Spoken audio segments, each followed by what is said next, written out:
একটি পাত্র নিলাম, পাত্রের ভিতরে পেঁয়াজ দিয়ে দিলাম, কাঁচামরিচ দিলাম, রসুন দিয়ে দিলাম, দিয়ে আমি পুতুই করে ছেঁচে নিব। সুন্দর করে ছেঁচে নেওয়ার শেষের দিকে এবার আমি কড়াইতে তেল দিয়েছি, তেল গরম হয়ে গেছে, মাছগুলো দিয়ে দিয়েছি, মাছগুলো একটা একটা করে সবগুলোই দিয়ে দিব। মাছগুলো আমি ভেজে নিব সুন্দর করে ভেজে নিয়ে আমার মাছ ভাজা শেষের দিকে আমি এখন এগুলো উঠে আমি কড়াই দিয়েছি আর এক পাশে, ওটায় আমি তেল দিয়ে দিব।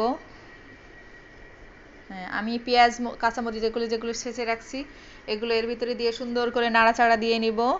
নাড়াচাড়া দিয়ে এর ভিতরে আমি লবণ, হলুদের গুঁড়ো এবং শুকনা মরিচের গুঁড়ো দেবো। আমি এই মশলাগুলোই দিব, আর অতিরিক্ত কোনো মশলা দিব না। এটা সুন্দর করে নাড়াচাড়া করে নিব। নাড়াচাড়া করে আমি সুন্দর করে একটু এবার পানি দিয়ে দিব। একটু পানি দিয়ে আমি মশলাটা সুন্দর করে কষিয়ে নিব।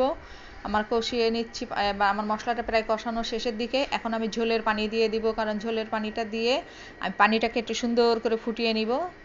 এই যে আমার পানি শেষ, মাছগুলো দিয়ে দেব।